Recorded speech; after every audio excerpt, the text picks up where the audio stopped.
السلام عليكم. أنا الحاج عامر المهدي منصور حجاج عن منطقة جنوبية وقالوا لنا موعد الطائرة الساعة 12 توكلت. دوستو کون کہتا ہے کہ معجزات کا دور ختم ہو گیا؟ یہ اس نوجوان کی کہانی ہے جو اپنے دل میں حج کا ارادہ لے کر چلا تھا۔ لیبیا کے رہنے والے عامر کے ساتھ جو ہوا اسے کرشمہ ہی کہا جا سکتا ہے، جس نے نہ صرف آسمانوں کو ہلا دیا بلکہ زمین پر رہنے والے لاکھوں دلوں کو بھی رلا دیا۔ عامر المہدی القذافی جو لیبیا کے جنوبی شہر صہوا سے تعلق رکھتا تھا، اس کا خواب ایک تھا، بیت اللہ کا دیدار اور حج کی سعادت۔ جب عامر حج پر جانے کے لیے ایئرپورٹ پر پہنچا، لیکن چیکنگ کے دوران اس کے نام سے جڑی ایک دقت سامنے آئی۔ القذافی کنیت ہونے کے باعث ان کے سامنے ایک دیوار کھڑی ہو گئی۔ سابق لیبیائی حکمران خاندان سے تعلق کی بنا پر انہیں کہا گیا کہ وہ ابھی پلین میں نہیں بیٹھ سکتا۔ ادھیکاریوں نے کہا کہ ہم کوشش کریں گے کہ آپ تھوڑا انتظار کیجیے۔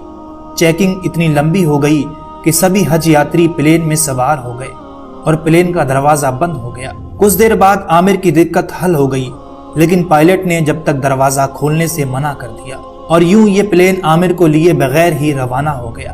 عامر کو اپنے رب پر پورا یقین تھا اور اس نے ٹھان لیا تھا کہ میں اس ایئرپورٹ سے اس وقت تک نہیں جاؤں گا جب تک کہ حج کی طرف روانہ نہ ہو جاؤں۔ اور پھر وہ کرشمہ ہوا جس نے سب کو حیران کر دیا۔ ایئرپورٹ پر تعینات ایک افسر نے کہا کہ شاید اللہ نے تمہارے لیے حج کا فیصلہ نہیں کیا، لیکن عامر وہاں سے جانے کو تیار نہیں ہوا۔ اور پھر وہ معجزہ ہوا، اللہ نے تمام نظام کو روک دیا۔ اچانک خبر آئی کہ جس پلین سے یاتری گئے تھے اس میں خرابی آ گئی ہے اور وہ واپس لوٹ رہا ہے۔ پلین آیا، اس کی مرمت ہوئی، لیکن پائلٹ نے پھر سے دروازہ نہیں کھولا۔ افسر نے پھر کہا شاید تمہارا نام اس میں نہیں لکھا، اور دوبارہ پھر وہ پلین عامر کو لیے بغیر وہاں سے اڑ گیا۔ پرواز کرنے سے پہلے لوگوں نے کہا کہ باہر ایک حج یاتری رہ گیا ہے، اسے بھی سوار کر لیں، لیکن پائلٹ نے دوسری مرتبہ بھی انکار کر دیا اور اس کو واپس چھوڑ کر وہ پلین ایک بار پھر روانہ ہو جاتا ہے۔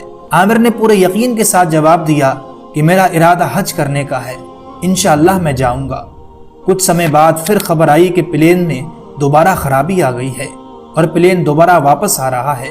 لوگ الجھنے لگے کہ آخر یہ سفر کیوں مکمل نہیں ہو رہا، اور تب کپتان نے وہ تاریخی جملہ کہا جو اب امر ہو چکا ہے۔ وہ کہتے ہیں کہ میں قسم کھاتا ہوں کہ جب تک عامر المہدی ہمارے ساتھ نہ ہو یہ پرواز نہیں ہوگی۔ تیسری بار عامر القذافی کو پلین میں چڑھنے کی اجازت مل گئی۔ آنکھوں میں آنسو، دل میں شکر اور زبان میں اللہ کا نام تھا۔ یہ پلین اڑا اور اس بار روکنے والا کوئی نہیں تھا۔ بنا خرابی کے یہ پلین اپنی منزل کی طرف رواں دواں تھا۔ عامر کی یہ تصویر اس وقت کی ہے کہ جب وہ پلین کی سیڑھیوں پر کھڑا تھا اور اس وقت پورے سوشل میڈیا پر چھائی ہوئی ہے۔ دنیا بھر سے دعائیں اور تعریفیں آنے لگی۔ کچھ نے انہیں حجاج کا سالہار کہا تو کچھ نے اسے ایمان کا نشان۔ عامر نے کہا کہ میری نیت صرف حج کرنے کی تھی اور میرا ایمان تھا کہ اللہ نے میرے لیے لکھ دیا ہے تو دنیا کی کوئی طاقت مجھے روک نہیں سکتی۔